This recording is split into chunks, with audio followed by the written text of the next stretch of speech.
The People's Countryside The Environmental People's Countryside Debate Environmental Debate Podcast. The People's Countryside Environmental Debate Podcast. People's Countryside Environmental Debate Podcast. People's Countryside Environmental Debate Podcast.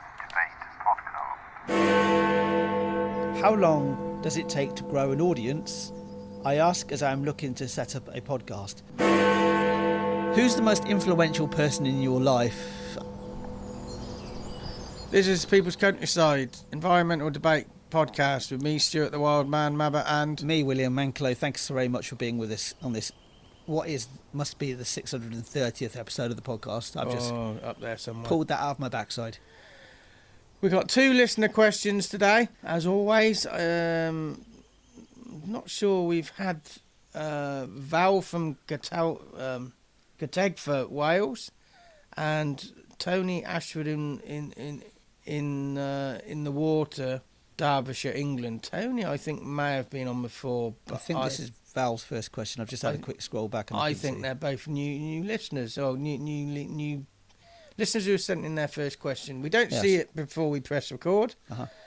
And try and bring it back to an environmental angle in some way. And so they look like 2 short questions, but it could be a long episode. Who knows? These short questions have a tendency to spark a debate. What's the first question then? Val in, how do you pronounce this word, space? Galtegfa. Galtegfa in Wales. Any idea where that is in Wales? North Wales, I think, near Prestatyn, I think. Okay. Val's question then is, how long does it take to grow an audience? I ask as I'm looking to set up a podcast.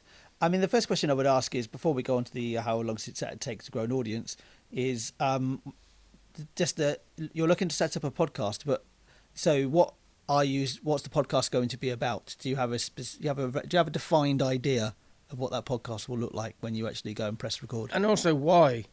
I gave so many people who set up in business or got to have a website, got to do this, got to have a podcast. Before you think about an audience, think about why you're doing it. Is your heart in it? Are you ready for the amount of work that's involved? Because we're one of the most successful podcasts in the world, but we don't have a massive audience. What we do have is an inclination to keep going, and we've done about 630 episodes-ish. And basically that puts us up in the top echelons, because the majority of podcasts that are released don't get past 3 episodes.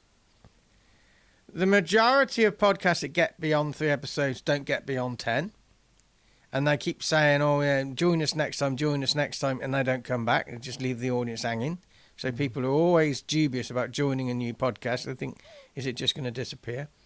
Once you get past 10, you're automatically in the upper echelons of podcasters. We've done 630, but we don't get millions of audiences. What we do have is a small but engaged audience.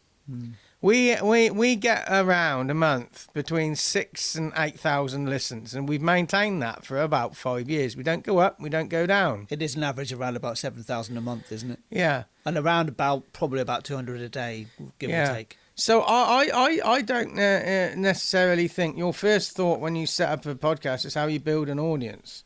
I would say, don't go chasing data, don't go chasing listens, don't keep setting up different outlets and another podcast or another YouTube channel, because you're dividing your audience up.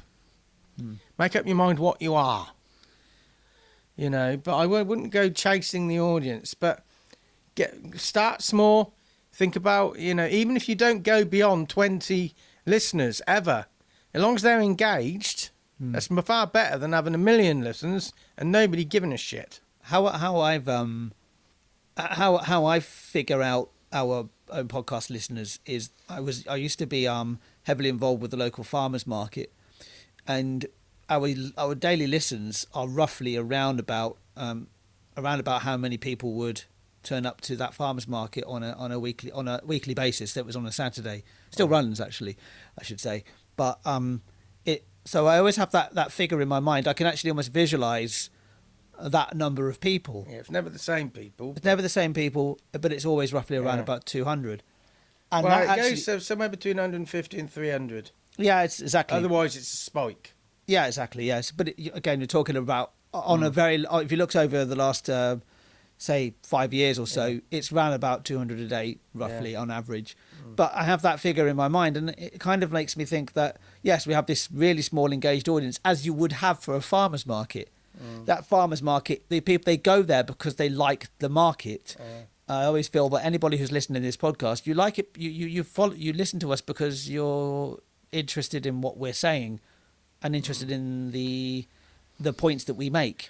And also, when you set a podcast up, not only do you need an engaged audience, you, as the presenter, need to be engaged as well. Because a couple of questions ago, Ray said, how do you guys keep going as podcasters? Well, we're engaged as podcast makers.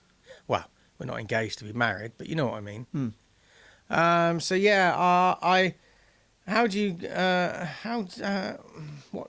what was it? How long does it take to grow an audience? It take 5 minutes. Yeah. Take years. I would say sustaining your audience is more important than growing the thing. We did a podcast, not a podcast release, a social media release about sustaining your audience is as much about growing it. And we shared our daily, weekly and monthly stats since 2018. And it just makes interesting listens. Oh yeah, and sustaining it is better than having peaks and troughs. Yeah, I was just thinking again of an analogy that a new shop opens and everybody's excited, or everybody is excited about it because they're going to get a promotion. The shop is opening up and they're going to get you're going to get a freebie, or you're going to get 50% off, and 1,000 people turn up, and then because the shop's not that interesting, or it's for whatever reason it's not that interesting, it goes out of business within a year. Whereas actually having enough people to come through the door every day that actually keep the business going. Yeah. They're the ones. That's your engaged audience. Yeah. It's the same with a podcast. A lot of environmentalists say, "Oh, let's set up a podcast. It might be a better medium to get your message across than a podcast." Yeah. But I know somebody who set up a podcast and they asked my advice. I'm trying to think. Probably about 15 years ago, I met them at Media City in Manchester. It was an interesting day, because I had 3 back-to-back meetings in Media City. I thought I was the bee's knees, but mind you, the third meeting was with Bodger Brown, and we just supped ale all night. That's what that meeting was about. Anyway, the first meeting I had, no, second meeting actually. The first meeting was somebody who worked for the BBC, who was a technical person. The second one was a podcaster who'd recently set up. And he just wanted advice. And I said, well, I've listened to your podcast, and the equipment you're using is absolute shite. Because it's horrible, it's very metallic, and it sounds like Metal Mickey, a robot, you know? And I said, this conversation goes on and on and on and on. I said, your episode's about an hour and a half long, couldn't you divide them down? He said, well, and also I said, and he said, well, the people don't care about quality of the recording. It has to be something interesting. I said, quality of the recording is important. It's not necessarily the be-all and end-all, but you have to have a reasonable level. And then I said about he'd have people on Zoom, so he'd use Zoom, and he'd record that. And I said, well, we only had, in them days, we only had guests if we were face to face. We refused to have anybody. We have had a couple, but generally we refuse to have anybody as a guest unless they're sat in the room with us, because you get a different type of conversation. In my memory, we've had 2 guests that have been on Zoom because of geographical reasons. That was Chase Ironeyes and Heli Palstow. Yeah, but we wouldn't do that as normal. And he said, you can't get these international listening people on unless you're... And I said, well, then why do they have to be international? I said, you're after their audience. Again, you want to have a big attention grabber. But actually, getting somebody local who's actually got something to say, maybe more listenable than having Joe Biden on your podcast or whatever. But the question I would ask, Val, just ask this question to yourself: Is podcast the medium you that's going to be the best for you to use for whatever you're doing, whatever you've got in your mind. Is the podcast are you just setting a podcast up because people are setting podcasts up? I was thinking of I'm going to probably butcher this guy's name, Peter Magyar, who is now the President Prime Minister of, I can't remember what title it is. I think it's Prime Minister of Hungary. He made his first address on national television after he won the election because Viktor Orban had complete and utter control over the state media. Yeah.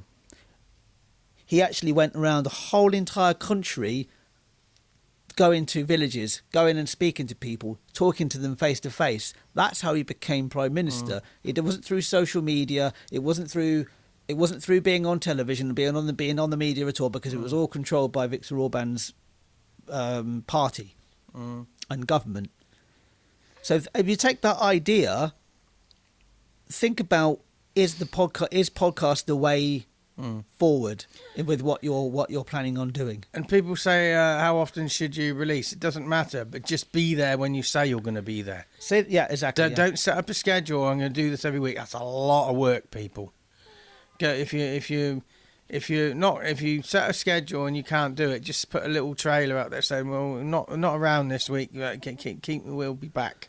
Yeah, which is what Don't we leave did. them hanging. Which is what we did actually during COVID. Somehow we did 3 episodes a week, but because we had nothing else to do.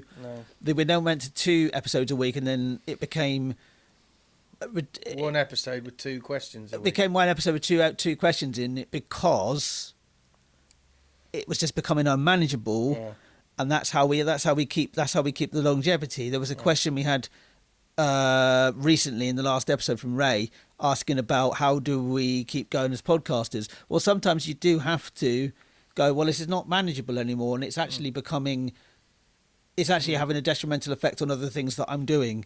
Therefore, let's actually just change this. But what you also do at that moment in time is you keep your audience informed. You talk about it, and that's what we did when we went through that transition of 2 episodes to 1 episode a week. We didn't just do it the next episode. We said, okay, we're going to do this. We're going to do 2 episodes until the end of the year, and the January is when we start as the 1 episode a week. We talked about it to the lead up to that as well. Let's go on to Tony's question. Ashford-In-The-Water, Derbyshire, England. Yes, Tony, thank you very much for your question. I believe that's your first one as well. I think so. Welcome on board for being a listener that sent the question in. Who's the most influential person in your life? I would say it depends on what context you're talking about. Okay, give us some options then. I would say Min is definitely a very influential person in my life. So Min is my wife. Glad you explained that. She's been a stable person in my life. One of the most stable people I've ever had in my life. She works with horses, does she? Yes, we're going to go down that route again off air before we press record.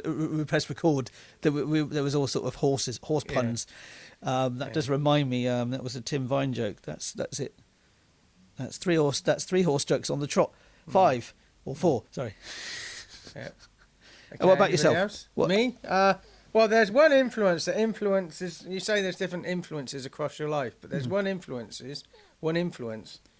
that has an influence across all aspects of my life, and that's myself. I am the biggest influence in my own life.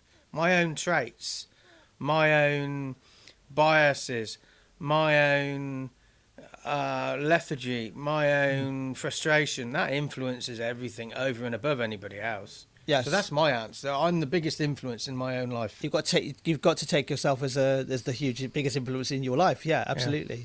But yeah, outside influences. My friend Danielle is a big influence on how I think about things. We talk quite in depth about how we feel about things. Yeah,